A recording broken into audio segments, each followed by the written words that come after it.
Bible-based non-denominational ministry.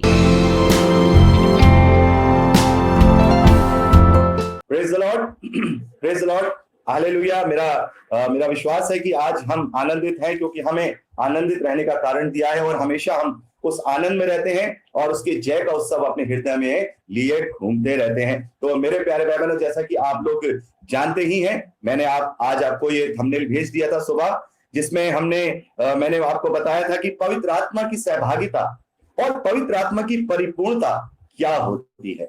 हम सब जानते हैं कि हम मसीह विश्वासी हैं। जब हम प्रभु का अंगीकार करते हैं, प्रभु को ग्रहण करते हैं, तो जिस प्रकार से प्रभु यीशु मसीह ने हर एक मसीह विश्वासी के साथ ये वादा किया है कि यदि तुम मेरी आज्ञाओं पे चलोगे, यदि तुम मेरी आज्ञाओं पे चलोगे, तो मैं अपने पिता से विनती करूंगा, वो तुम्हें एक ऐसा सहायक देगा जो तुम्हारे साथ रहेगा और जो तुम में वास करेगा, तुम्हारी वो सहायता करेगा। तो जिस घड़ी से हम प्रभु यीशु मसीह को ग्रहण करते हैं, उसे अपना उद्धारकर्ता करके मान लेते हैं, अंगीकार के साथ हम उसे अपना उद्धारकर्ता मानते हैं, उसी घड़ी से हमें पवित्र आत्मा में हमें बयाने में पवित्र आत्मा दिया जाता है। तो हमें यह समझना होगा कि पवित्र आत्मा की सहभागिता क्या होती है। What is the communion of Holy Spirit? क्या होती है सहभागिता और क्या होती है परिपूर्णता? क्योंकि सहभागिता और परिपूर्णता, इन दोनों में बहुत फर्क होता है। सहभागिता का मतलब यह है कि हमारे साथ वो है, हमारी सहायता कर रहा है, हमारे साथ कम्युनियन कर रहा है, हमारा एडवोकेट बनके हमारी एडवोकेट्स वो हमारी पक्ष कर रहा है। लेकिन परिपूर्णता किसे कहते हैं? परिपूर्णता यानी कि पूरी रीति से हम जब पवित्र आत्मा का मंदिर बन जाते हैं और पवित्र आत्मा से भर जाते हैं, तो मेरे प्यारे भाई बहनों, जो सहायक हमें दिया गया है उसका जानना हमारे लिए बहुत जरूरी है। हम कई बार पवित्र आत्मा को अच्छी तरह से नहीं जानते। हम लोग पवित्र आत्मा का नाम लेते हैं, प्रार्थना भी करते हैं, लेकिन पवित्र आत्मा के कार्य क्या है? पवित्र आत्मा हमें किस रीति से यहाँ इस धरती पर हमारे लिए कार्य करता है, हमें कैसे वो संवारता है, हमारे लिए वो क्या एक भूमिका इस धरती पर वो हमारे जीवन में लेकर आता है, हम नहीं जानते हैं। तो आज हमें जानना होगा, क्योंकि बहुत सारी कलीसियाएं हैं, बहुत सारी ऐसे कल्ट्स हैं और बहुत सारे ऐसे डिनोमिनेशन हैं जो पवित्र आत्मा के विषय में अलग अलग तरीके से बात करते हैं। और एक डिनोमिनेशन तो ये है कि वो ये सोचती है कि हम अगर अन्य भाषा में बात करेंगे तो ही हमें पवित्र आत्मा मिल गया है। लेकिन मेरे प्यारे भाई बहनों, जैसा कि हम जानते हैं, पवित्र आत्मा हमें उसी घड़ी मिल जाता है, उसी घड़ी हमें प्राप्त हो जाता है। इसीलिए आज हमें यह जानना जरूरी है कि पवित्र आत्मा हमारे जीवन में कार्य कैसे करता है। यदि उसी घड़ी, जिस घड़ी हम प्रभु को ग्रहण करते हैं, उसी घड़ी हमें पवित्र आत्मा मिल जाता है, तो वो हमारे जीवन में कार्य कैसे करता है और हमारे साथ वो सहभागिता करके वो हमें कैसे अपने आप से परिपूर्ण करता है। चलिए, आज सबसे पहले तो मेरे प्यारे भाई बहनों, हम ये जानेंगे कि पवित्र आत्मा क्या है। What is the Holi spirit? पवित्र आत्मा क्या है? हम सब जानते हैं त्रिएक परमेश्वर का एक परमेश्वर पवित्र आत्मा है, लेकिन पवित्र आत्मा बाइबल के अनुसार क्या है, बाइबल हमें क्या बताता है, एक एक करके सारी बातों का आज हम अध्ययन करेंगे कि आखिर पवित्र आत्मा क्या है। यूहन्ना का सुसमाचार 14वां अध्याय 16वें और 17वें वचन को आप बुलंद आवाज में पढ़ दीजिए। मेरे प्यारे भाई बहनों, आप लोग भी अपनी अपनी बाइबल निकाल लीजिए। यूहन्ना का सुसमाचार, उसका 14वां अध्याय 16वां और 17वां वचन बुलंद आवाज में पढ़ दीजिए। मैं पिता से विनती करूंगा और वह तुम्हें एक और सहायक देगा कि वो सर्वदा तुम्हारे साथ रहे, अर्थात सत्य का आत्मा, जिसे संसार ग्रहण नहीं कर सकता, क्योंकि वह ना उसे देखता है और ना उसे जानता है। तुम उसे जानते हो क्योंकि वो तुम्हारे साथ रहता है और वो तुम में होगा। हालेलुया। यहाँ प्रभु यीशु मसीह अपने चेलों से, हमसे और आपसे ये कह रहे हैं कि यदि तुम मुझसे प्रेम रखते हो तो मेरी आज्ञाओं को मानोगे, और यदि मेरी आज्ञाओं को मानोगे, मेरे वचनों पे चलोगे, तो मैं पिता से विनती करूंगा, वह तुम्हें एक और सहायक देगा, एक और सहायक देगा, वो सर्वदा तुम्हारे साथ रहे, अर्थात सत्य का आत्मा। तो होली स्पिरिट क्या है? Holi spirit, the spirit of truth, वो सत्य का आत्मा है, वो सत्य का आत्मा है। और सत्य क्या है? सत्य है परमेश्वर, सत्य है प्रभु यीशु मसीह, वो मार्ग है, वो जीवन है। लेकिन सब तीनों ही हम जब नाम लेते हैं तो उसका मतलब वो त्रिएक परमेश्वर का ही नाम लेते हैं, चाहे वो हम यीशु कहें, चाहे पवित्र आत्मा कहें, चाहे हम परमेश्वर पिता कहें। तो सत्य क्या है? परमेश्वर, वो सत्य का आत्मा है। दूसरा कुरिन्थियों 3वां अध्याय 17वां वचन। तो यहां हमने क्या देखा? सत्य क्या है? पवित्र आत्मा क्या है? सत्य का आत्मा। प्रभु तो आत्मा है, प्रभु तो आत्मा है, और जहाँ कहीं प्रभु का आत्मा है, जहां कहीं प्रभु का आत्मा है, वहां स्वतंत्रता है। तो यहाँ पर क्या पौलुस क्या कह रहे हैं? प्रभु तो आत्मा है, और प्रभु का आत्मा जहां रहता है, हमारे साथ कौन रहता है? प्रभु का आत्मा रहता है। सत्य का आत्मा, परमेश्वर का आत्मा और प्रभु का आत्मा यानी कि पवित्र आत्मा। मेरे प्यारे भाई बहनों, पवित्र आत्मा क्या है? प्रभु का आत्मा है, सत्य का आत्मा है। इफिसियों की पत्री 4 अध्याय 3 वचन 30। परमेश्वर के पवित्र आत्मा को शोकित मत करो। परमेश्वर के पवित्र आत्मा को शोकित मत करो। तो यहां पर पवित्र आत्मा को क्या कहा गया? परमेश्वर का आत्मा। तो पवित्र आत्मा हमें समझना होगा कि हम पवित्र आत्मा जिसका आह्वान करते हैं, जो पवित्र आत्मा हमें बयाने में दिया गया है, जो पवित्र आत्मा हमारी सहभागिता करता है, कम्युनियन करता है, वो परमेश्वर का आत्मा है, स्वयं परमेश्वर है। मेरे प्यारे भाई बहनों, ये छोटी मोटी बात नहीं है, ये छोटी मोटी बात नहीं है। मूसा इजरायलियों से कहते हैं कि तुम अलग हो, तुम अलग हो, क्योंकि यहोवा तुम्हारी सुनता है। यहोवा को जब तुम पुकारते हो वो तुम्हारी सुनता है। तुम्हारे पास से यहोवा है, यहोवा की शक्ति तुम्हारे पास है, और वो तुम और दूसरों की तरह नहीं हो जिनके पास उनका परमेश्वर ना हो या उन्हें सुनता ना हो। तुम्हारा परमेश्वर तो तुम्हारे साथ है। लेकिन मसीह में होकर, प्रभु यीशु मसीह में जो हमें नई वाचा का बयाना दिया गया है, स्वयं पवित्र आत्मा परमेश्वर अब हमारे अंदर रह करके कार्य करता है, हमारे साथ रह करके कार्य करता है। ऐसा कोई विश्वास इस धरती पर बताइए जो ये कहता हो कि परमेश्वर स्वयं तुम्हारे साथ रह करके कार्य करता है, और कार्य नहीं करता, वो तुम्हारी सहायता करता है। किंग जेम्स वर्जन में जब हम पढ़ते हैं इंग्लिश की बाइबल में, तो वहां लिखा है हेल्पर। हेल्पर, वो हमारा हेल्पर, एक सहायक होकर कार्य करता है, और वो कोई छोटी मोटी आत्मा नहीं है। वो सत्य का आत्मा, वो प्रभु का आत्मा, वो परमेश्वर का आत्मा, वो परमेश्वर का आत्मा है। ये वही होली स्पिरिट है जो परमेश्वर का, त्रिएक परमेश्वर का एक परमेश्वर है। तो पवित्र आत्मा क्या है? कोई छोटी मोटी चीज नहीं। पवित्र आत्मा स्वयं परमेश्वर है, जो हमारे साथ रह करके हमारी सहभागिता करता है। सोचिए, हमें उसने कितना बड़ा एक मुकाम दिया है कि स्वयं पवित्र आत्मा हमारे अंदर रह करके कार्य करता है। दूसरी बात हम यह करेंगे कि पवित्र आत्मा हमारे लिए क्या है। पवित्र आत्मा तो हम समझ गए कि पवित्र आत्मा परमेश्वर का आत्मा है, वो सत्य का आत्मा है, वो सत्य का आत्मा है। पवित्र आत्मा हमारे लिए क्या है? जैसा भी हमने पढ़ा कि वो हमारा सहायक है। पवित्र आत्मा हमारे लिए क्या है? वो हमारा सहायक है, हेल्पर है। और जब हम किंग जेम्स वर्जन में पढ़ते हैं, माफ कीजिएगा, न्यू इंटरनेशनल वर्जन बाइबल में पढ़ते हैं, तो वहां पर लिखा है एडवोकेट। क्या लिखा है? Advocate. Holy Spirit are advocate. Advocate का मतलब जानते हैं आप क्या होता है? हम सब जानते हैं, पक्ष रखने वाला, हमारा पक्ष रखने वाला, हमारी तरफ से ढाल बनके हमें बचाने वाला। एडवोकेट क्या करता है? हमारी वकालत करता है, हमारा पक्ष रखता है, तो वो हमारा सहायक है। अभी हमने यूहन्ना के सुसमाचार 14वें अध्याय 16वें और 17वें वचन में पढ़ा कि पवित्र आत्मा हमारे लिए सहायक है, वो हमारी सहायता करता है, वो हमारा एडवोकेट है, वो हमारा हेल्पर है, और वो हमारा मार्गदर्शक है। तो पवित्र आत्मा को हमें इस तरीके से लेना है, जैसे मान लीजिए कि अगर कोई छोटा बच्चा 5 या 6 साल का है, वो दुनिया में सरवाइव करना नहीं जानता है, उसे कहीं 1 किलोमीटर दूर या 4 किलोमीटर दूर अगर उसे भेजना हो तो वो अकेले नहीं जा सकता है। तो उसके साथ हम क्या करते हैं? किसी उसके गार्जियन को साथ में भेज देते हैं, बड़ी बहन को भेज दें, बड़े भाई को भेज दें, दादा को भेज दें, दादी को भेज दें, अपने आप चले जाएं, उसकी मदर को भेज दें। तो वो उसकी क्या करता है? उस जगह तक पहुंचने में उसकी हेल्प करता है, वो उसकी हेल्प करता है, स्कूल छोड़ने में हेल्प करता है, ट्यूशन ले जाने में, ट्यूशन से लाने में हेल्प करता है, और खरीदारी करने में हेल्प करता है, सारी चीजों में हेल्प करता है। लेकिन वो होता क्या है? वो उससे एज में बड़ा होता है, उसका रुतबा उससे बड़ा होता है। ऐसे ही पवित्र आत्मा भले ही परमेश्वर का आत्मा है, लेकिन वो स्वयं हमारे लिए यहाँ पर हेल्पर बन के आया है, मार्गदर्शन करके आया है, हमारे हाथ को पकड़ के इस दुनिया में चलाने आया है। तो पवित्र आत्मा हमारे लिए क्या है? पवित्र आत्मा हमारे लिए सहायक है, हेल्पर है, वो हमारा एडवोकेट है, वो हमारा मार्गदर्शन है। मेरे प्यारे भाई बहनों, दूसरा कुरिन्थियों उसका 13वां अध्याय 14वां वचन पढ़िए। प्रभु यीशु मसीह का अनुग्रह और परमेश्वर का प्रेम और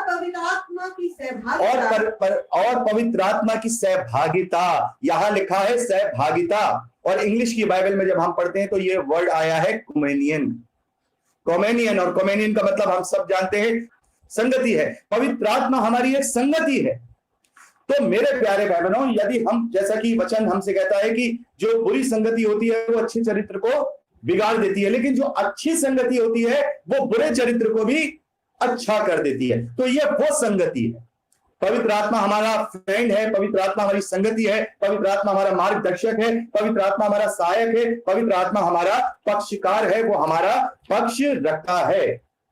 तीसरी बात यहां करेंगे कि पवित्र आत्मा के कार्य क्या है। अभी हमने देख लिया कि पवित्र आत्मा क्या है। पवित्र आत्मा परमेश्वर का आत्मा है, वो सत्य का आत्मा है। पवित्र आत्मा हमारे लिए क्या है, वो हमारा सहायक है, पक्षकार है, संगति है, वो हमारा एडवोकेट है। और अब पवित्र आत्मा के कार्य क्या है, पवित्र आत्मा में क्यों दिया गया है, पवित्र आत्मा हमें क्यों दिया गया है, पवित्र आत्मा का कार्य क्या है। जब हमें कोई सहायक दिया जाता है तो उसका कोई कार्य होता है इस धरती पर। तो पवित्र आत्मा का कार्य क्या है, अब यहां से अब हम जो अध्ययन करेंगे वो थोड़ा सीरियसली होता चला जाएगा। हमें यहां समझना होगा कि पवित्र आत्मा के कार्य क्या है, क्योंकि आज शायद बहुत से लोग जानते हो और बहुत से लोग नहीं जानते हो कि पवित्र आत्मा का कार्य क्या है। पवित्र आत्मा एक खास मकसद से इस धरती पर भेजा गया है, इस धरती पर दिया गया है और मसीह विश्वासियों को एक सहायक के रूप में दिया गया है। तो पवित्र आत्मा के कार्य क्या है? पवित्र आत्मा के कार्य दो प्रकार के कार्य होते हैं। पवित्र आत्मा के कार्य दो प्रकार के कार्य है। पहला कार्य जो पवित्र आत्मा का है वो मसीही विश्वासियों की व्यक्तिगत आत्मिक उन्नति करना, पर्सनल स्पिरिचुअल ग्रोथ। हम सबकी अलग अलग पर्सनल स्पिरिचुअल ग्रोथ को करना, यह पवित्र आत्मा का कार्य है। और अभी हम विस्तार से बात करेंगे वो क्या क्या कार्य है। तो हमारी स्पिरिचुअल ग्रोथ करना, एक व्यक्तिगत तरीके से हमारी स्पिरिचुअल ग्रोथ करना, हमारी आत्मिक उन्नति करना, यह पवित्र आत्मा का पहला कार्य है। और दूसरे प्रकार का जो कार्य पवित्र आत्मा का है वो बहुत महत्वपूर्ण है। वो महत्वपूर्ण है कि कलीसिया की आत्मिक उन्नति करना।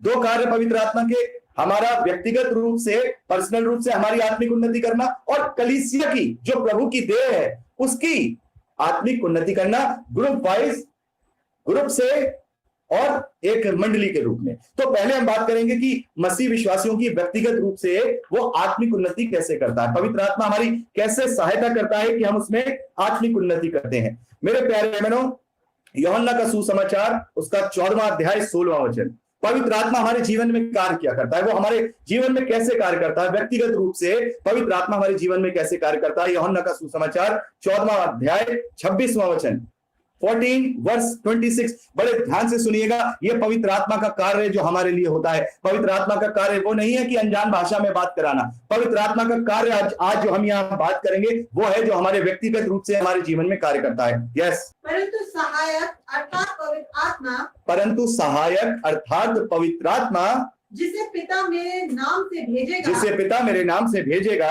वो तुम्हें सब बातें सिखाएगा, वो तुम्हें सब बातें सिखाएगा, और जो कुछ मैंने तुमसे कहा है वह सब तुम्हें स्मरण कराएगा। पवित्र आत्मा का कार्य क्या है? जो प्रभु यीशु मसीह ने कहा वो हमें सिखाना। पवित्र आत्मा का मेन कार्य क्या है? पवित्र आत्मा का मेन कार्य स्मरण कराना, याद दिलाना कि प्रभु ने क्या कहा है।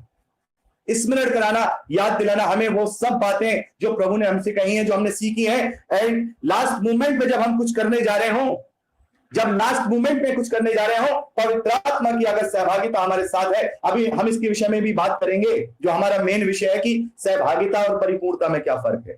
पवित्र आत्मा का कार्य क्या है? जब हम कुछ कार्य करने जा रहे हैं तो वो हमारे मन कॉन्शियस में हमें वो बात याद दिला देगा कि प्रभु ने कहा है कि तुम्हें ये नहीं करना। वो वचन में हमें परिपूर्ण करेगा, वचन का मतलब हमें सही बताएगा। तो पहला कार्य पवित्र आत्मा का हमारे पर्सनल रूप से क्या है? हमें उसकी बातें वो याद दिलाता है, सिखाता है। पहले तो वो हमें सिखाएगा और फिर वो हमें याद दिलाएगा, वो हमें याद दिलाएगा। यूहन्ना का सुसमाचार 16वां अध्याय उसका 8वां वचन पढ़िए। दूसरी बात, वो हमारे लिए क्या करता है? और वो आकर संसार को, और वो यानी पवित्र आत्मा जब वो आता है तो संसार को पाप और धार्मिकता और न्याय के विषय में निरुत्तर करता है। क्या करता है? पहला काम वो क्या करता है? पहला काम वो करता है कि जैसे ही हम कुछ करने जा रहे होते हैं, जैसे ही हम कुछ गलत करने जा रहे होते हैं, वैसे ही वो हमारे कॉन्शियस में उस बात को याद दिलाता है। क्या करता है? हमारे कॉन्शियस में वो बात याद दिलाता है कि मसीह ने ये कहा है, वचन ने कहा है कि तुझे ये नहीं करना है। लेकिन हम तो ठहरे मनुष्य, सुनी और अनसुनी करना हमारा काम है, और हमने पवित्र आत्मा के पहले आह्वान को जो है इग्नोर कर दिया। उसने कहा, प्रभु की बात हमें स्मरण कराई, हमने उस चीज को ध्यान नहीं दिया और हमने उस कार्य को कर दिया। तब क्या करता है पवित्र आत्मा? निरुत्तर करता है। निरुत्तर का मतलब क्या होता है? क्या होता है निरुत्तर का मतलब?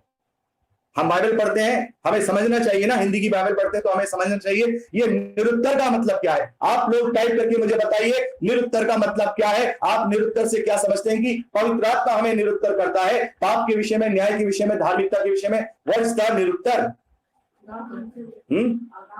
आगा नहीं है, आंसरलेस नहीं, लाजवाब भी नहीं, निरुत्तर का। हम बाइबल पढ़ते हैं ना, कभी सोचा ही निरुत्तर क्या होता है? जब हमें निरुत्तर ही नहीं पता है तो फिर हम इस वचन को अपने जीवन में कैसे लागू करेंगे? आपको मैं बताता हूं कि निरुत्तर होना क्या होता है। पवित्र आत्मा, जब हम इंग्लिश की बाइबल पढ़ते हैं तो वहां पे शब्द है convict. Convict, what is the mean of convict? Convict का मतलब है दोषी ठहराना। दोषी ठहराना। पवित्र आत्मा हमें दोषी ठहराता है। जब पवित्र आत्मा का सबसे पहला कार्य किया कि हमें उसने वचन सिखा करके वो बात स्मरण दिला दी कि जेम्स तुम्हें ये काम नहीं करना है, और मैं फिर भी उसकी बात को अनसुनी करके उस कार्य को कर गया, तो तब वो पवित्र आत्मा मुझे दोषी ठहरा देता है। मेरे कॉन्शियस में अगर मेरी सहभागिता पवित्र आत्मा के साथ है कि जेम्स तुम दोषी हो, तुमने एक कार्य कर दिया। Hallelujah, hallelujah. आज के बाद ये समझ जाएगा, आज के बाद ये समझ जाएगा, यदि हमने किसी का न्याय गलत तरीके से कर दिया या किसी के विषय में अपनी कोई सोच बना ली, तो हमने अगर वो गलत किया है तो पवित्र आत्मा मेरे कॉन्शियस में कह देगा James you are guilty, you are guilty. तुमने ये गलत कार्य किया है, तुम दोषी ठहराए जा चुके हो, तुम दोषी ठहर गए। वो हमें दोषी ठहराता है, पहले तो बताता है, स्मरण कराता है, लेकिन हम तो ठहरे मनुष्य। इग्नोर करना हमारी नियति बन चुकी है। पवित्र आत्मा को हम साथ तो लेके चल रहे हैं, लेकिन पवित्र आत्मा की आवाज नहीं सुन रहे हैं, क्योंकि हमने अपने मनों को मोटा किया हुआ। अभी परिपूर्णता की बात हम करेंगे, परिपूर्णता। और जब सहभागिता में ही पूरे नहीं है तो परिपूर्णता कहां से आएगी? अन्य भाषा में बात कर लिया, वरदान मिल गए, वो अलग चीज है। वो आप मत सोचिए वो वरदान, अगर हम कोई हमें वरदान मिला है तो इट्स नॉट मीन, इसका ये मतलब नहीं है कि हम उसकी सहभागिता में हैं, हम उसकी परिपूर्णता में हैं। अगर कोई भी वरदान है, अगर मैं शिक्षा का वरदान लेकर के चल रहा हूं, चंदाई का वरदान लेकर चल रहा हूं, या कोई और वरदान लेकर के चल रहा हूं, तो इसका ये गारंटी नहीं है कि हम उसकी सहभागिता में हैं या फिर हम उसकी परिपूर्णता में हैं। ये गारंटी नहीं है, क्योंकि परमेश्वर तो पत्थरों से भी अपने कार्य करा लेता है। प्रभु ने कहा मत्ती का सुसमाचार 7वां अध्याय 21वें वचन में कि जो मुझसे हे प्रभु कहेगा, उनमें से हर एक कोई उस स्वर्ग के राज में प्रवेश ना करेगा, केवल वो प्रवेश करेगा जो मेरे पिता की इच्छा पे चलता है। उस दिन बहुत मेरे से आएंगे कि हे प्रभु, हमने क्या तेरे नाम से दुष्ट आत्माओं को नहीं निकाला? क्या हमने तेरे नाम से बड़े बड़े आश्चर्य कर्म नहीं किए? तब प्रभु यीशु मसीह उनसे कह देंगे, हे बुरे कर्म करने वालों, मैं तुम्हें नहीं जानता। तो ये मत सोचिए कि हमारे पास अगर कोई पवित्र आत्मा का दान है, वरदान है, तो हम पवित्र आत्मा की सहभागिता में नहीं। वो किसी से भी अपना कार्य करा सकता है। It's the different thing. ये अलग चीज है कि हम उसकी सहभागिता में है कि नहीं, उसकी आवाज सुनते हैं कि नहीं, उसकी जो हमारे वो कॉन्शियस में डाल रहा है उसे हम समझते हैं कि नहीं। एक बहुत पुरानी कहावत है कि हम सब जब आईने में खड़े होते हैं तो अपनी हकीकत सब जानते हैं, लेकिन इग्नोर करते हैं। पौलुस कहते हैं जब मैंने अपने विषय में सोचा तो मैंने अपने आप को दोषी ना ठहराया, अपने आप को दोषी ना पाया। यही होता है हमारे साथ। जिस दिन हम अपने आप को दोषी ठहरा लेंगे तो समझ लिए पवित्र आत्मा की सहभागिता हमारे साथ है। बच्चे होते हैं, बच्चे से कहते हैं ये मत कर, ये मत कर, बच्चा फिर भी कर देता है। फिर माँ बाप कहते देखा तू गलती की तूने, बच्चा कहते मैंने कोई गलती नहीं की। यही हमारा हाल। पवित्र आत्मा का पहला कार्य क्या पवित्र आत्मा ने पहले किया कि मत कर जेम्स।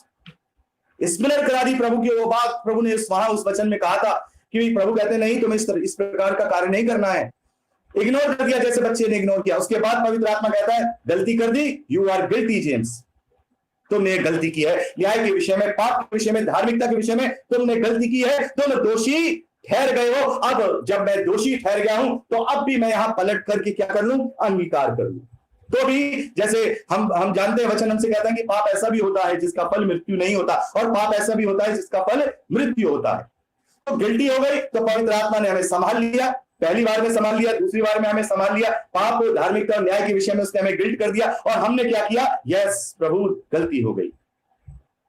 पौलुस कहते हैं क्रोध तो करो, लेकिन शाम तक तुम्हारा क्रोध तुम्हारे अंदर नहीं रहना चाहिए। यस, पहली चीज तो गलती नहीं होनी चाहिए थी। पवित्र आत्मा ने हमें स्मरण करा दिया।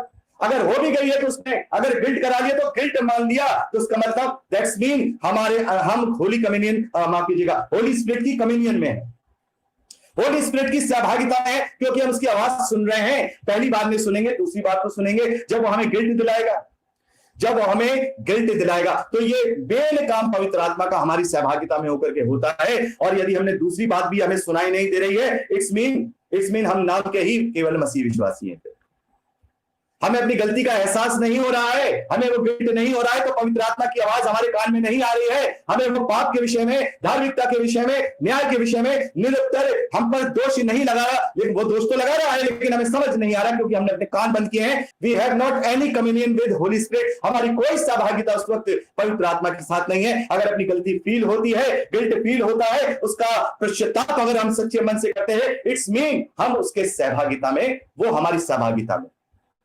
तो ये दो, पहला मैंने देखा वो याद दिलाता है, करने से पहले किसी भी चीज को स्मरण कराता है। दूसरी चीज करने के बाद अगर वो नहीं सुना, कर दिया, तो वो हमें निरुत्तर करता है, दोषी ठहराता है, हमें गिल्ट फील कराता है। और तीसरा वो हमारा मार्गदर्शन करता है। यही पढ़िए 16वां अध्याय यूहन्ना का 13वां वचन पढ़िए। जब वो अर्थात सत्य का आत्मा परंतु जब आएगा, वह अर्थात सत्य का आत्मा आएगा, तो तुम्हें सब सत्य का मार्ग बताएगा। वह तुम्हें सत्य का मार्ग बताएगा, क्योंकि वह अपनी ओर से ना कहेगा, क्योंकि वह अपनी ओर से ना कहेगा, परंतु जो कुछ सुनेगा वही कहेगा। वो जो कुछ सुनेगा वही कहेगा। इस वचन को बड़े ध्यान से मेरे प्यारे भाई बहनों सुनिए। बहुत बार ऐसा होता है ना, बहुत सारे प्रचारकों को आपने ये कहते सुना होगा पुलपिट पे, आज पवित्र आत्मा ने मुझे पूरी तरह से कब्जे में लेकर के ये बात की है, आज पवित्र आत्मा ने मुझसे ये कहलाया है, आज पवित्र आत्मा ने मुझे रिवील कराया है, आज पवित्र आत्मा ने ये बात कही है। वो मार्गदर्शन करता है, लेकिन मार्गदर्शन करते समय जब पवित्र आत्मा मार्गदर्शन करता है तो यीशु की बातों में से ही मार्गदर्शन करता है, अलग से बुद्धि लेके नहीं आता।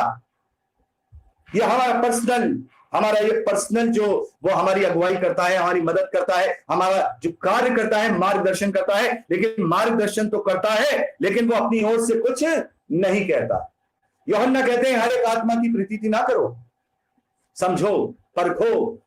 तो बहुत बार रहता है, कहते हैं ना कि पवित्र आत्मा ने मुझे रिवील कराया, अरे पवित्र आत्मा ने ये मुझे अगुवाई की है कि मैं ये करूं, पवित्र आत्मा ने मुझे आगाह किया है कि मैं ये करूं।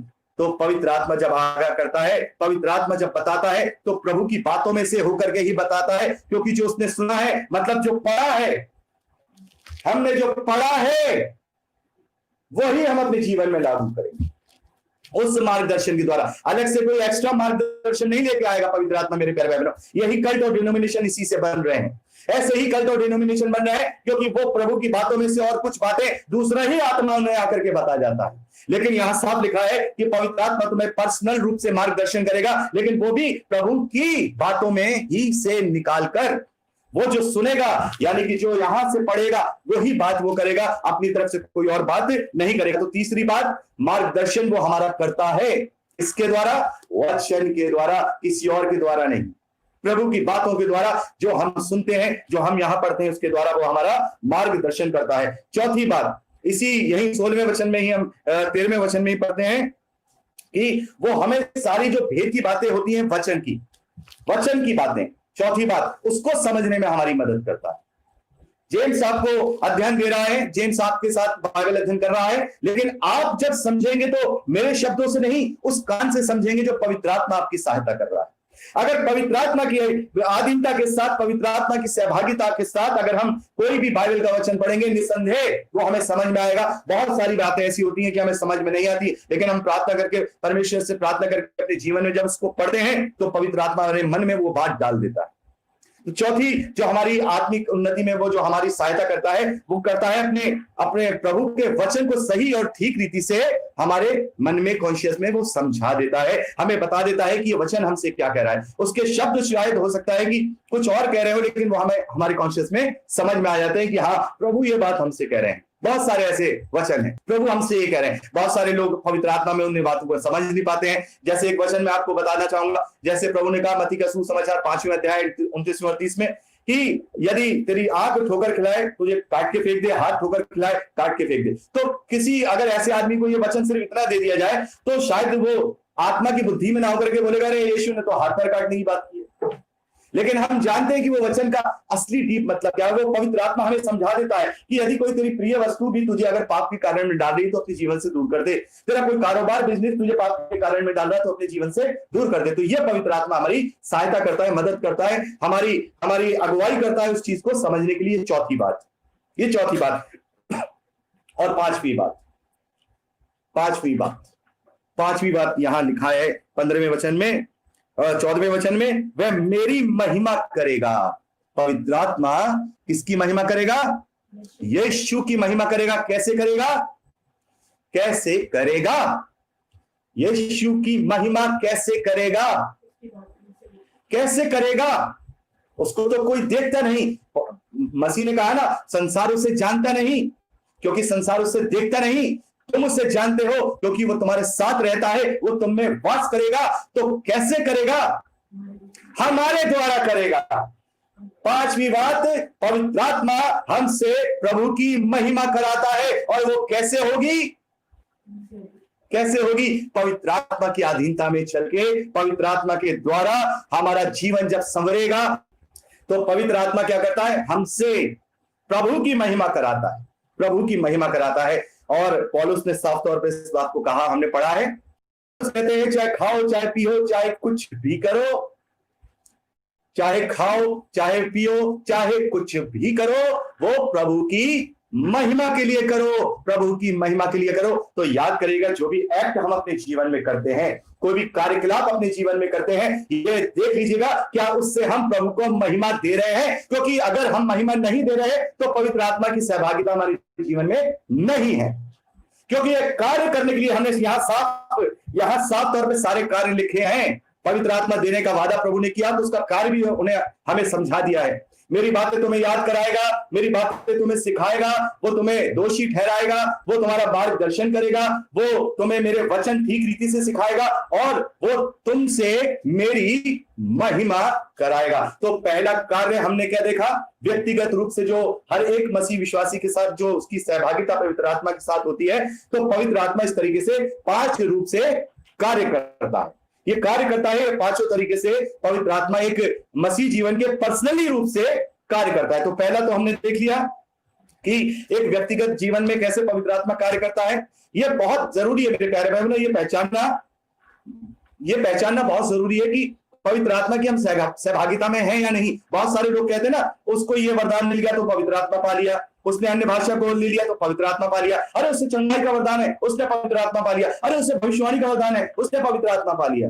पवित्र आत्मा वो पाना नहीं होता है, वो दूसरा काम अभी हम यहां देखेंगे, वो पवित्र आत्मा का कार्य होता है। वो पत्थरों से भी अपना कार्य करा सकता है, वो दुष्टों से भी अपना कार्य करा सकता है वरदानों के जरिए। लेकिन आत्मिक जो उन्नति होती है वो पर्सनली सहभागिता से होती है। ये कलीसियाई काम है। अन्य भाषा में बात कर रहे हैं, वो कलीसियाई काम है क्योंकि वो अविश्वासियों के लिए चिन्ह है। अगर हम चंगाई का हमें कोई वरदान मिला है तो हम दूसरों के लिए काम कर रहे हैं क्योंकि वो अविश्वासियों के लिए चिन्ह है। तो पवित्र आत्मा भी कलीसिया के लिए उन्हें काम करा रहा है। इट्स मीन नॉट कि इसका मतलब ये नहीं कि भाई वो पवित्र आत्मा की सहभागिता में चल रहा है या अधीनता में चल रहा है या परिपूर्ण हो गया है। नहीं, बहुत सारे लोग कहते हैं कि नहीं, अगर आपको पवित्र आत्मा का चिन्ह यही है कि आपके अंदर कोई ना कोई होना चाहिए। नहीं, जरूरी नहीं है पूरी जीवन आपके अंदर कोई वरदान ना समझ में आए, लेकिन अगर ये सहभागिता आपको समझ में आ रही है, ये 5 बातें अगर आपके जीवन में आ रही हैं, तो इट्स मीन पवित्र आत्मा का कम्युनियन, पवित्र आत्मा की संगति हमारे साथ है, वो हमारा एडवोकेट है। दूसरी, एक कलीसिया में आत्मिक उन्नति के कार्य क्या है। आत्मिक उन्नति जो है कलीसिया में, जो पवित्र आत्मा है वो 2 तरीके से कराता है। यहां भी जो पवित्र आत्मा के कार्य हैं वो 2 तरीके के हैं, व्यक्तिगत और कलीसियाई आत्मिक उन्नति। और कलीसियाई आत्मिक उन्नति के भी 2 प्रकार हैं। 2 प्रकार से वो कलीसिया की आत्मिक उन्नति करता है। पहला, पवित्र आत्मा के वरदानों से परिपूर्ण करके, और दूसरा पवित्र आत्मा की नियुक्तियां करके। पहला क्या? पवित्र आत्मा का वरदान दे करके, जो वो वरदान देगा जो कार्य हम करते हैं। दूसरा, वो उस विश्वासी को नियुक्त कर देगा एक किसी अलग जिम्मेदारी के लिए कि तुम्हें ये कलीसिया के लिए ये जिम्मेदारी निभानी, ये कार्य करना है। पहला कुरिन्थियों उसका 12वां अध्याय 7वें वचन से लेकर 11वें वचन तक पढ़ लीजिए। पहले 7वां वचन पढ़िएगा, फिर बाद में हम आगे पढ़ेंगे। किंतु सबके लाभ पहुंचाने के लिए हर एक को आत्मा का प्रकाश दिया जाता है। यस, यहाँ पे पौलुस लिखते हैं किंतु सबके लाभ पहुंचाने के लिए। अब यहां पर यह बात जो है, अब यह पवित्र आत्मा का कार्य जो कलीसिया के लिए हो रहा है, बड़े ध्यान से सुनिएगा, सबके लाभ पहुंचाने के लिए। अभी जो लाभ पहुंच रहे थे, अभी हमने देखा व्यक्तिगत रूप से पहुंच रहे थे, पवित्र आत्मा हमारे अंदर व्यक्तिगत रूप से रह करके हमारी सहभागिता में कार्य कर रहा था। अब यह जो कार्य होता है, यह सबके लाभ पहुंचाने के लिए होता है, अपने लाभ पहुंचाने के लिए नहीं होता। जितने वरदान अभी हम आगे पढ़ेंगे, वो वरदान हमारे लाभ के लिए नहीं होते, दूसरों को जीतने के लिए होते हैं। अभी हमने गाना गाया, गीत गाया ना, कि खुद ही बचना काफी नहीं, औरों को भी बचाना होगा। जीती आत्मा का दान उससे दो। तो आत्मा कैसे जीतेंगे? कलीसिया इस प्रकार से कार्य करता है। तमाम विभिन्न जो 9 प्रकार के वरदान अभी हम आगे पढ़ेंगे, वो वरदान देता है। तो अभी मैंने आपसे क्या कहा, वरदान पर्सनली रूप से नहीं होता, वरदान पर्सनली नहीं होता, वरदान सबकी आत्मिक उन्नति के लिए होता है, उस देह की आत्मिक उन्नति के लिए होता है, ताकि लोगों को उसमें जोड़ा जा सके। मेरे और आपके लिए पवित्र आत्मा के वरदान नहीं है, बल्कि समस्त मानव जाति के लिए वो आत्मा के वरदान होते हैं। और यहां पर हम देखते हैं, किंतु सबके लाभ पहुंचाने के लिए हर एक को, ये भी आप सुन लीजिए, सबको लाभ, मनुष्यों को, सभी मनुष्यों को, समस्त मानव जाति को लाभ पहुंचाने के लिए। यानी कि लाभ कैसे? जब हम उन्हें पवित्र आत्मा के वरदानों से उन्हें जीतेंगे, तो वो क्या होंगे? वो भी उद्धार पाएंगे। सबको दिया जाता है, हर एक को। इस दोनों वचन पे ध्यान दीजिए, सबके लाभ पहुंचाने के लिए हर एक को आत्मा का वरदान, आत्मा का प्रकाश दिया जाता है। हर एक को दिया जाता है, हर एक को दिया जाता है। बस पहचानने की देर है। जिस दिन हमने सहभागिता को पहचान लिया ना, उस दिन अपने वरदान को भी हम पहचान जाएंगे। बहुत सारे वरदान, यहाँ 9 प्रकार के वरदान लिखे हैं। यहां लिखा है, क्योंकि एक को आत्मा के द्वारा बुद्धि की बातें, दूसरे को आत्मा के द्वारा ज्ञान की बातें, और किसी को आत्मा से विश्वास, और किसी को एक आत्मा से चंगा करने का वरदान दिया जाता है। फिर किसी को सामर्थ्य के काम करने की शक्ति, किसी को भविष्यवाणी की, किसी को आत्माओं की परख, किसी को अनेक प्रकार की भाषाएं, और किसी को भाषाओं का अर्थ बताना। परंतु ये सब प्रभावशाली वही एक आत्मा कराता है, और जिसे जो चाहता है वो बांट देता है। For what? किसके लिए? सबकी भलाई के लिए, सबकी, यहां लिखा है सबको लाभ पहुंचाने के लिए ये वरदान दिया जाता है, ना कि खुद को वरदान लाभ पहुंचाने के लिए। पेंटाकोस्टल जो चर्चेज हैं, उसमें एक आ जाता है कि आप पवित्र आत्मा का दान मांगिए, पवित्र आत्मा का दान मांगिए, आपके पास सब हो जाए, सब हो जाए। अरे भाई, पवित्र आत्मा का दान जो अन्य भाषा का दान है, वो दूसरों को लाभ पहुंचाने के लिए, खुद को लाभ पहुंचाने के लिए तो पवित्र आत्मा की सहभागिता और परिपूर्णता की जरूरत है। वो वरदानों से दिखाई नहीं देती, वो किससे दिखाई देती है, अभी आपको मैं बताऊंगा। पवित्र आत्मा पर्सनल रूप से कैसे कार्य करता है, वो अभी हम आगे बात करेंगे। ये बात करेंगे कि सहभागिता और परिपूर्णता में क्या फर्क है, अभी आगे हम बात करेंगे। तो तब पता चलेगा कि हम कैसे जानेंगे कि हम पवित्र आत्मा की सहभागिता में। आगे हम बात करेंगे, पहले हम ये पूरा एक जो हम बात कर रहे हैं वो करते चले जाएं। तो यहां पर हम क्या देखते हैं, पहला तरीका क्या है? सबको लाभ पहुंचाने के लिए हर एक को पवित्र आत्मा का वरदान दिया जाता है कलीसिया, ताकि आत्मिक उन्नति कर सके, प्रभु के खत्तों में आत्माएं जोड़ी जा सके, जो लोग नए विश्वासी हैं उन्हें प्रबल किया जाए, जो लोग मसीह को नहीं जानते उन्हें सुसमाचार सुनाया जाए, उन्हें बताया जाए। दूसरा कैसे विश्वास करेगा? उन वरदानों के द्वारा। हम किसी के घर गए, क्या प्रार्थना किया, प्रभु यीशु मसीह के नाम से प्रार्थना किया, वहां वो चंगा हो गया, उसने विश्वास किया। बाकी फिर सच्चाई उसे हमने बाद में बताई। लेकिन आजकल उल्टा हो रहा है, चंगाई से किसी को विश्वास में तो लाए, लेकिन फिर उससे सिर्फ चंगाई, सिर्फ चंगाई, सिर्फ चंगाई, सिर्फ चंगाई। अरे प्रभु की बातें भी तो समझा दो, वो तो अविश्वासी था बेचारा, उसको हम किसी तरीके से लेकर के आए, लेकिन सच्चाई भी तो बता दो कि नहीं, केवल चंगाई नहीं, असली चंगाई आत्मिक जो अनंत जीवन की है। अगर किसी मुसीबत से उससे बच गए तो वो केवल मुसीबत से बचाने की बात सोचते, उसको सच्चाई बताते ही नहीं है। खैर ये अलग विषय है। हमें ये वरदान इसलिए दिए जाते हैं ताकि ये जो दूसरे लोग हैं वो हमसे अट्रैक्ट हो इन बातों से, पवित्र आत्मा के बयान से, पवित्र आत्मा के कार्यों से, और मसीह की देह जो हम कलीसिया है उसकी उन्नति हो सके, हम लोगों की भी आत्मिक उन्नति हो सके, और हमारे उसके खत्तों में वो जमा भी हो सके। तो ये पहली चीज जो पवित्र आत्मा का कार्य कलीसिया के लिए है, वो आत्मिक वरदानों को देता है।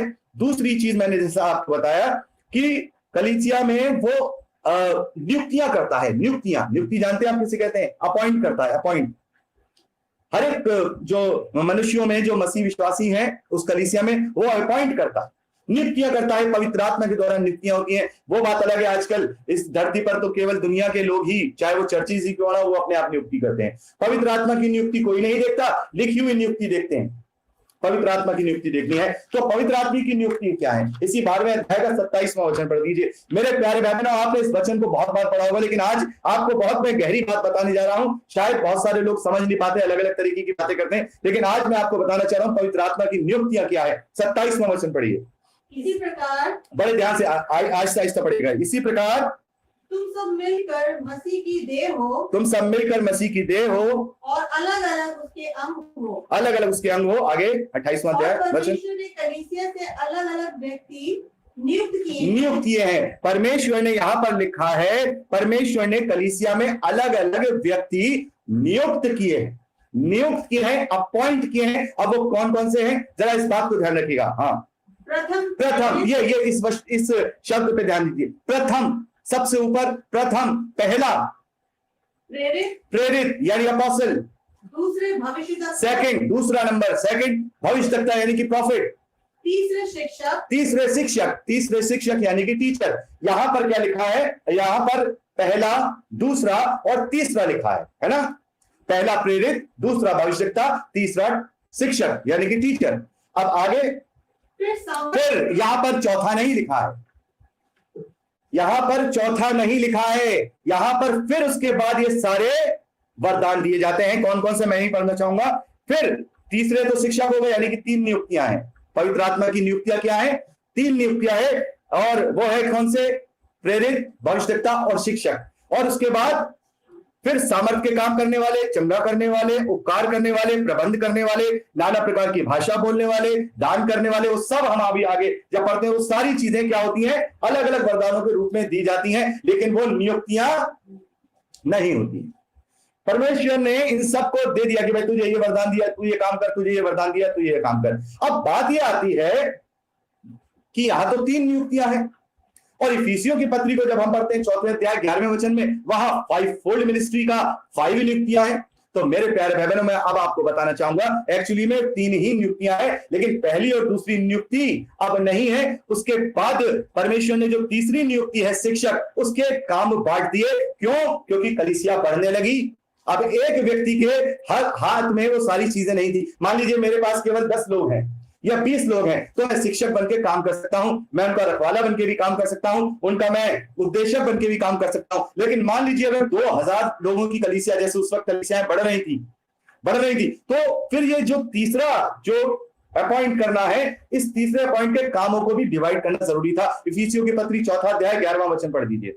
और उसने कितनों को प्रेरित नियुक्त करके, और कितनों को भविष्यवक्ता नियुक्त करके, और कितनों को सुसमाचार सुनाने वाला एवेंजलिस्ट, और कितनों को रखवाला यानी कि पास्टर, उपदेशक। तो मेरे प्यारे भाई बहनों, यहाँ पर हम 5 चीजें देख रहे हैं। तो यहाँ क्या किया है, पवित्र आत्मा ने पहली नियुक्ति वही की वही रखी है, प्रेरित की प्रेरित जो प्रथम है, दूसरी नियुक्ति वही रखी है, भविष्यवक्ता का भविष्यवक्ता, लेकिन तीसरी नियुक्ति शिक्षक जो वचन को सिखाने वाले थे, उनके अब 3 कार्यों में उन्हें बांट दिया।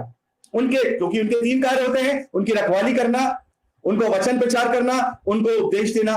तो ये ऐसे काम बांट दिए ताकि कलीसियाओं में मैनेजमेंट हो सके। तो तब आगे चल के पवित्र आत्मा ने नियुक्तियां कैसे कर दी, जो शिक्षक की नियुक्ति थी उसे 3 भागों में डिवाइड कर दिया। सुसमाचार सुनाने वाला यानी कि इवेंजलिस्ट, दूसरा रखवाला यानी कि पास्टर, यानी तीसरा शिक्षक यानी कि जो उपदेशक है, जो लोगों को प्रचार करता है, वचन की भेद की बातें समझाता है।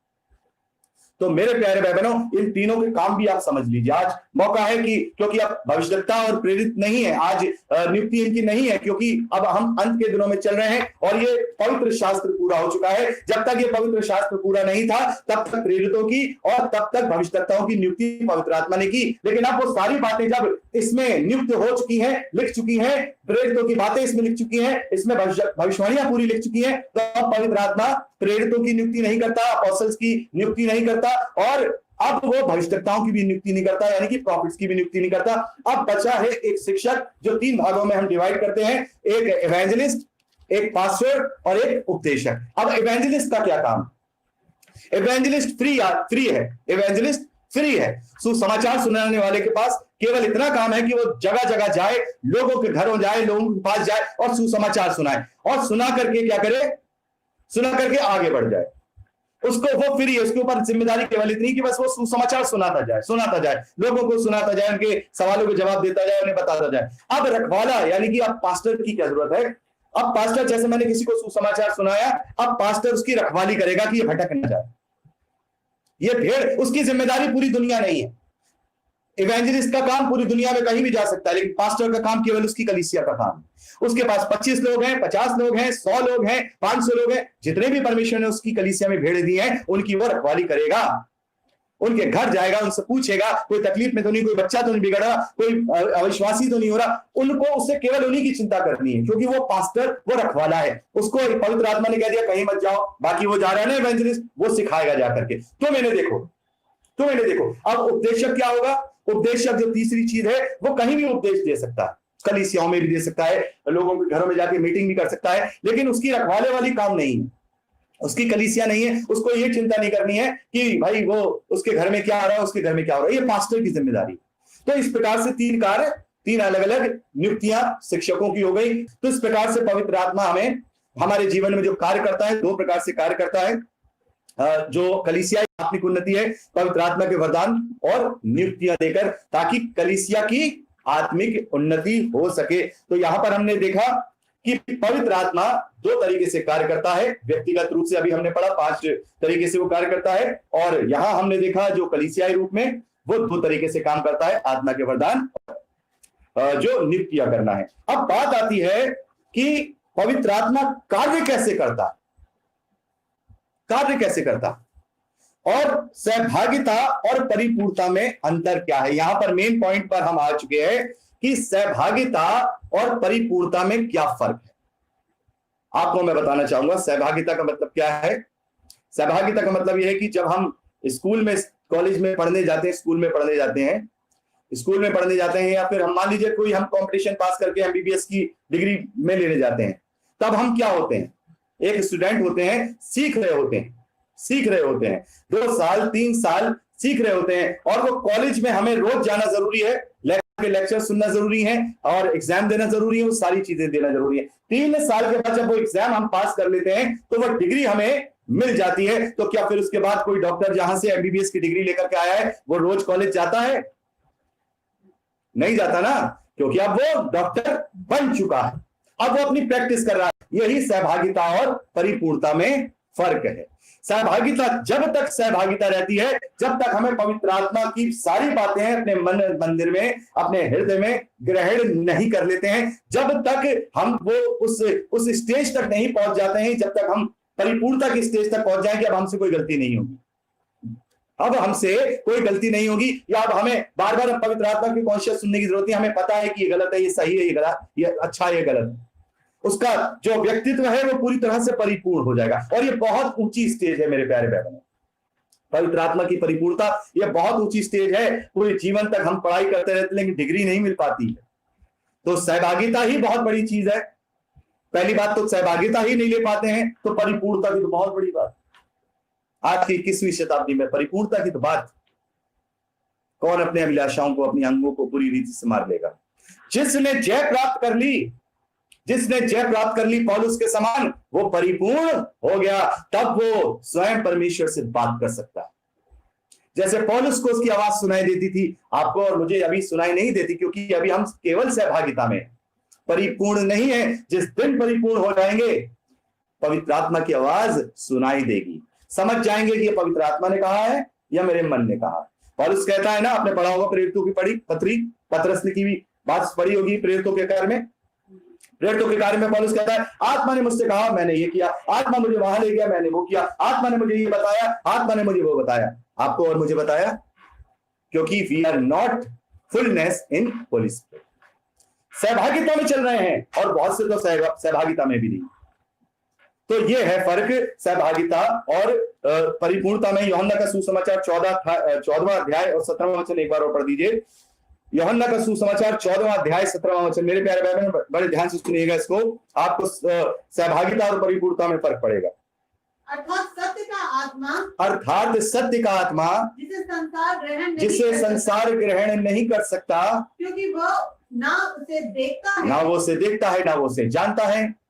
तुम उसे जानते हो तुम उससे जानते हो, बड़े ध्यान से सुनिए, तुम उसे जानते हो क्योंकि वो तुम्हारे साथ रहता वो है तुम्हारे साथ रहता है और वो तुम में होगा। और वो तुम में होगा। इन दो बातों को ध्यान रखिए, वो तुम्हारे साथ रहता है, साथ रहता है और तुम में होगा, तुम्हारे अंदर वास करेगा। पहली चीज वो तुम्हारे साथ होगा, दूसरी चीज वो हमारे अंदर होगा। तो सहभागिता और परिपूर्णता का मतलब यही है कि जब तक वो हमारे साथ रहता है तो वो उन 5 बातों के द्वारा जो हमने यहां पढ़ी कि वो हमें स्मरण कराता है, हमें वो दोषी ठहराता है, हमारा मार्गदर्शन करता है, प्रभु के वचन का सही अर्थ बताता है, हमारी द्वारा वो प्रभु की महिमा कराता है, वो सहभागिता में कराता है।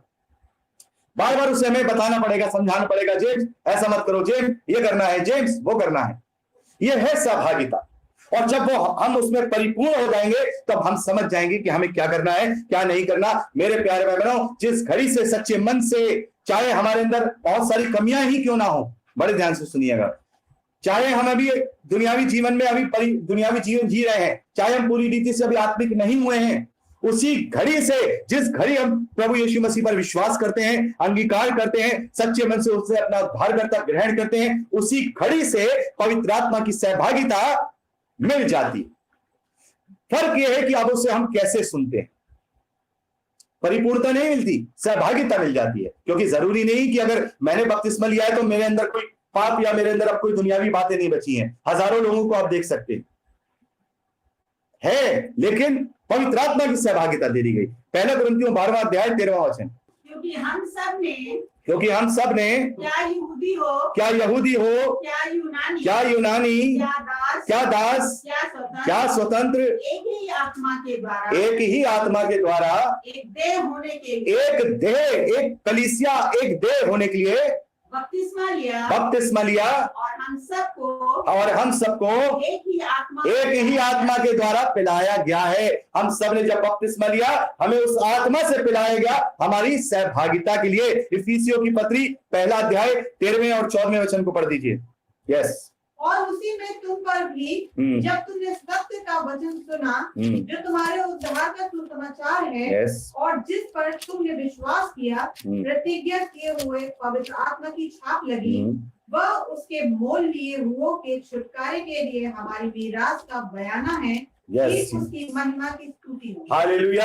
यहाँ पौलुस कह रहे हैं कि हम सब ने जब विश्वास किया तब पवित्र प्रतिज्ञा किए हुए पवित्र आत्मा का छाप लगी है। उसी घड़ी छाप लगी है, बाद में नहीं लगेगी, या पहले लगेगी तो तब हम बपतिस्मा लेंगे, ऐसा कुछ नहीं है। जिस घड़ी अंगीकार किया, जिस घड़ी विश्वास किया, जिस घड़ी प्रभु यीशु मसीह को अपना उद्धारकर्ता माना, उसी घड़ी हम पर छाप लग गई, सहभागिता हमें मिल गई और हमें उस प्रतिज्ञा की, कौन सी प्रतिज्ञा?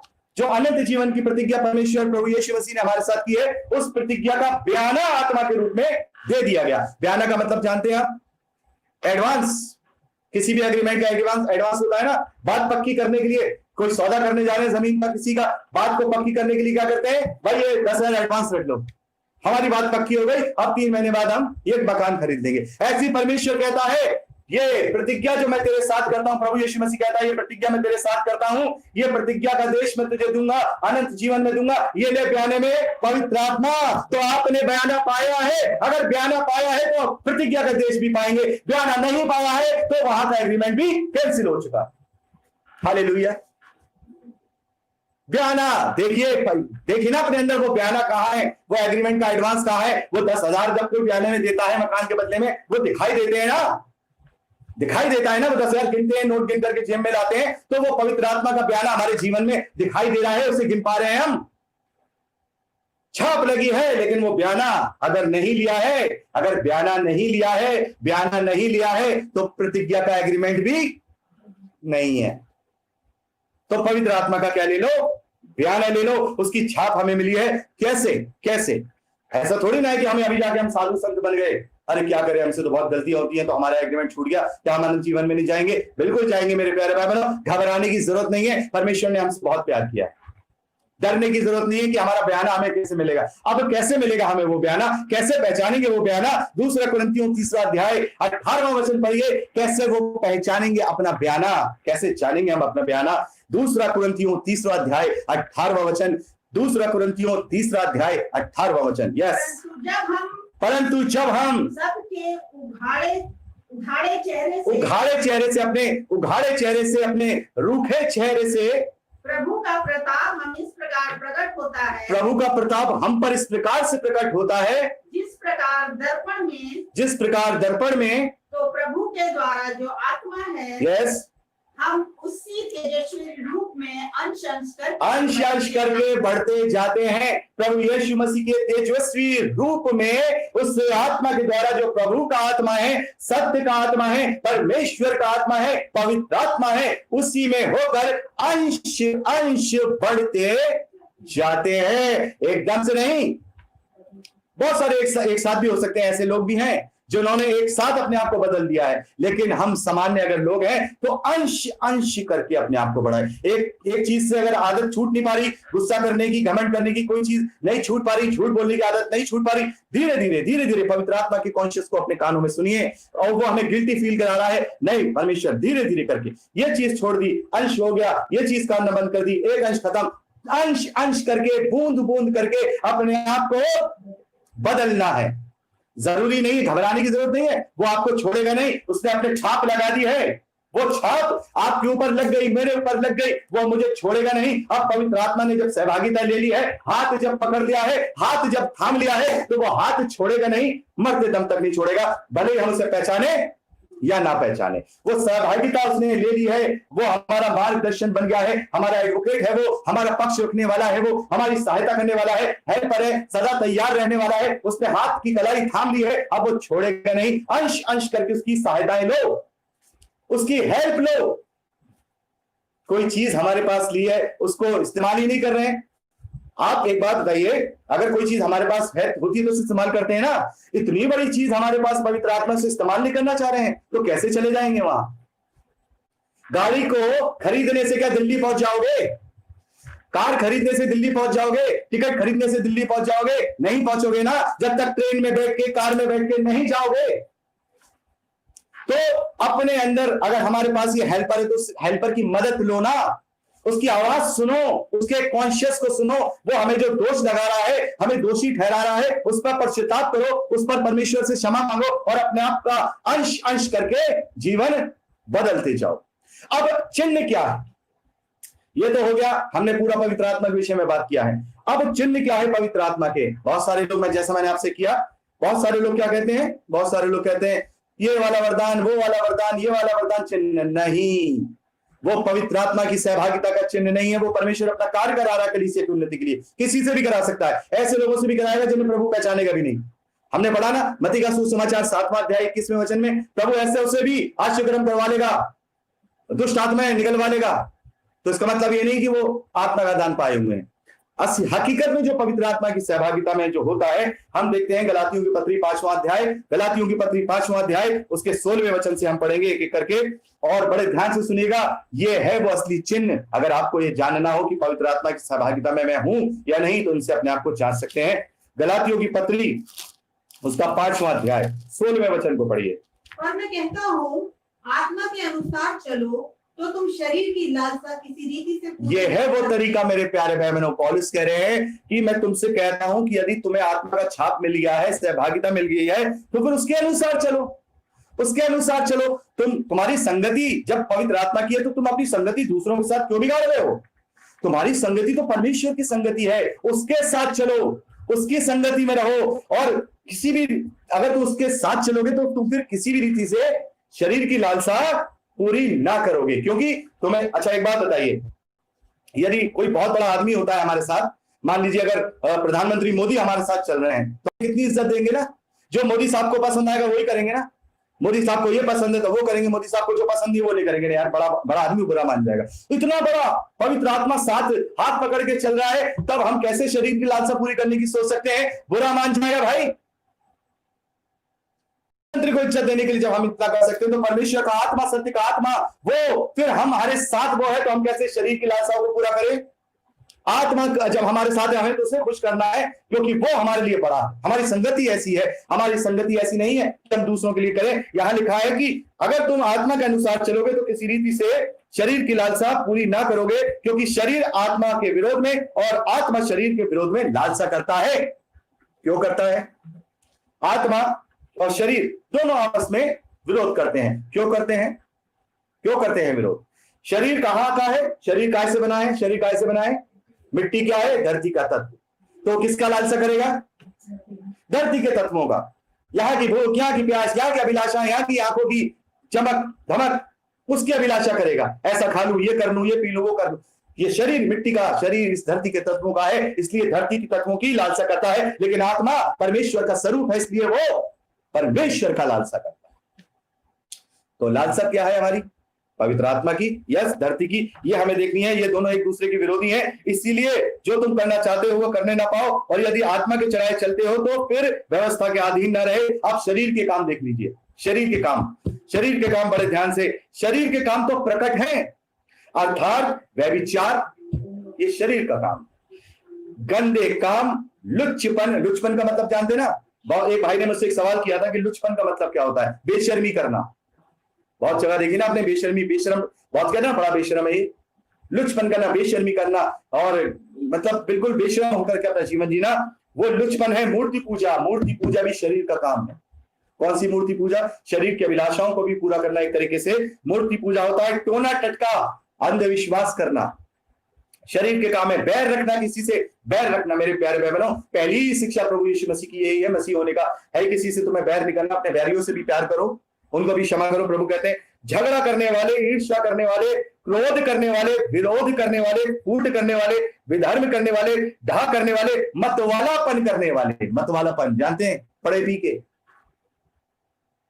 हमारे इंडिया के अंदर ये एक रिवाज, एक नियम है, मतवालापन बहुत है। मतवालापन नहीं करना है। लीला क्रीड़ा, लीला क्रीड़ा में से शायद कोई जानता हो ना। लीला क्रीड़ा क्या होता है? कुछ मालूम है लीला क्रीड़ा क्या है? महफिल सजाना। किस बात की महफिल? तो हमें पवित्र आत्मा की सहभागिता के साथ प्रभु की सजानी है। तो अगर हम दूसरी महफिलें सजाएंगे, आप समझ सकते हैं महफिल सजाना किसे कहते हैं? वो सुना होगा, देखा होगा ना, कभी वो मुजरे हो रहे हैं, शराब की पार्टियां हो रही हैं, वहां पर महफिल सज रही है। पड़ीस, महफिल सजाना लीला क्रीड़ा शरीर के काम है। बड़ा पसंद आते हैं लोगों को महफिल सजाना। किसी की भी सज सकती है, जुए की सज रही है, मुजरे की सज रही है, ये महफिल सजाना लीला क्रिया है। इसलिए कभी किसी के साथ इस प्रकार से महफिल नहीं सजानी, या ऐसी महफिल में भी खड़ा भी नहीं होना है, क्योंकि ये शरीर के काम है। और इन जैसे और बहुत सारे काम हैं, इनके विषय में मैं तुमसे पहले ही कह देता हूं, जैसा पहले कह भी चुका हूं, कि ऐसे ऐसे काम करने वाले, सुन लीजिए, परमेश्वर के राज्य के वारिस ना होंगे। वारिस ना होंगे, परमेश्वर के राज्य के वारिस ना होंगे। पर ये चिन्ह देखिए, पर आत्मा का फल, जो आत्मा का जो अंश अंश करके हम जो बदलते जाते हैं, उसका फल क्या है? लिख लीजिए कॉपी में कहीं और जांच लीजिए अपने आप को कि हमारे अंदर वो फल दिखाई दे रहे हैं कि नहीं। बड़े से बड़े पास्टर के अंदर अगर ये फल दिखाई नहीं दे रहे, तो वो पवित्र आत्मा की सहभागिता में भी नहीं है। परिपूर्णता तो बहुत दूर की बात है। वरदानों से कुछ नहीं होता मेरे प्यारे भाई बहनों, वरदानों से कुछ नहीं होता। वरदान पवित्र आत्मा अपने कार्यों के लिए देता है, लेकिन आत्मा का फल आत्मिक उन्नति का चिन्ह है। आत्मा का फल ना आत्मा के फल नहीं है। और सुन लीजिए आप, इंग्लिश में भी फ्रूट लिखा है, फ्रूट्स नहीं लिखा है। इसमें ये सिंगुलर वर्ड है, आत्मा का फल, नॉट आत्मा के फल, आत्मा का फल। यानी कि एक आत्मा, उसके 9 चिन्ह हैं। ये 9 चिन्ह है और ये 9 दिखाई देंगे। और यहां है प्रेम, आनंद, धीरज, शांति, कृपा, भलाई, विश्वास, नम्रता और संयम। ये 9 चिन्ह अगर हमारे अंदर डेवलप हो रहे हैं, मैं ये नहीं कह रहा हूं कि पूरे डेवलप हो गए, अगर ये 9 चिन्ह डेवलप हो रहे हैं, हम अपने अंदर प्रेम महसूस कर रहे हैं कि नहीं, पहले हम बहुत कम प्रेम करते थे, लेकिन अब हमारे अंदर धीरे धीरे प्रेम डेवलप हो रहा है। प्रेम डेवलप हो रहा है, हम प्रेम करने वाले बनते जा रहे हैं। इट्स मीन हमारी पढ़ाई अच्छी चल रही है, स्कूल में जल्दी डिग्री मिलने वाली। समझ गए आप? अगर प्रेम डेवलप होता हुआ, मैं ये नहीं कह रहा हूं कि अभी हम उस पीक पे पहुंच गए, नो, अगर हम पीक पे नहीं पहुंचे, लेकिन हम पहले से ज्यादा और लोगों से प्रेम करने लग रहे हैं, इसका मतलब पवित्र आत्मा की सहभागिता हमारे साथ कार्य करने लग रही है, वो हमारे साथ काम कर रहा है। दूसरा, हम आनंदित हो रहे हैं। अब हम पहले की तरह कुड़कुड़ाते नहीं। सब कुछ ठीक है ना? हम पहले की तरह कुड़कुड़ाते नहीं। पहले बहुत कुड़कुड़ाते थे, पहले 100 बार कुड़कुड़ाते थे, लेकिन अब 20 बार कुड़कुड़ाते हैं। तो इसका मतलब पवित्र आत्मा कार्य कर रहा है।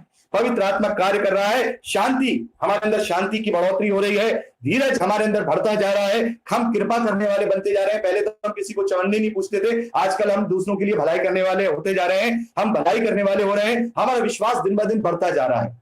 बुराई के समय में भी हमारा विश्वास बढ़ रहा है और हम अपने अंदर नम्रता को महसूस कर रहे हैं कि हम धीरे धीरे नम्र होते जा रहे हैं। पहले बहुत गुस्सा करते थे, लेकिन आजकल गुस्सा कम करते हैं। 4 साल पहले मैं बहुत गुस्सा करता था, बल्कि मैं 2 साल पहले भी मैंने धीरे धीरे आज थोड़ा थोड़ा कंट्रोल करके गुस्से पे काबू किया है।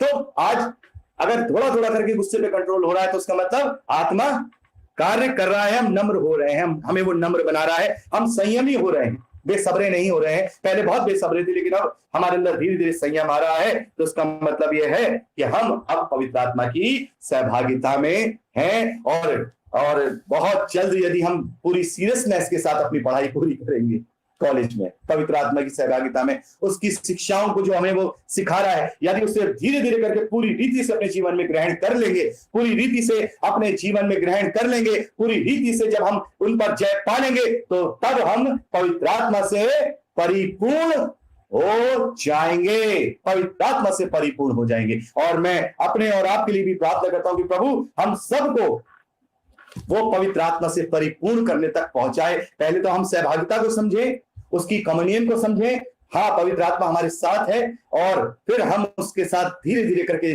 उसके तेजोमय प्रतापी स्वरूप के साथ अंश अंश करके बढ़ते चले जाएं। तो मेरे प्यारे भाई बहनों, आज हमने पवित्र आत्मा के विषय में बहुत ही डिटेल से जाना है, और मैं आशा करता हूं कि आपने शायद इसके विषय में इतनी डिटेल से पवित्र आत्मा के विषय में शायद कभी सुना हो या ना सुना हो, लेकिन मैं परमेश्वर धन्यवाद करता हूं कि आज हमने पवित्र आत्मा के विषय में बहुत अच्छी बातें जानी है कि आखिर पवित्र आत्मा हमारे साथ क्या कार्य करता है, पवित्र आत्मा है क्या, पवित्र आत्मा की सहभागिता क्या है, परिपूर्णता क्या है, और कैसे हम अपने अंदर उसकी सहभागिता को पहचान सकते हैं। उसके चिन्ह भी हमने देख लिए। गलातियों की पत्री 5वां अध्याय 22वें वचन से लेकर आप 25वें वचन तक इसको अपने जीवन का आधार बना लीजिए। रोज चेक करिए, मीटर चेक करिए अपना कि क्या मैं पहले से बढ़ रहा हूं कि घट रहा हूं। अगर बढ़ रहा हूं तो इट्स मीन काम हो रहा है, अगर घट रहा हूं तो इसका मतलब यह है कि मैं मनुष्य अपनी संसारिक लालसाओं की तरफ बढ़ रहा हूं। तो मेरे प्यारे भाई बहनों, मिलते हैं अगले रविवार को। जब तक के लिए प्रभु यीशु मसीह में जड़ पकड़ते हुए उसी में फलवंत होते जाइए। यीशु के सामर्थी नाम में आमीन। Praise the Lord. जय मसीह।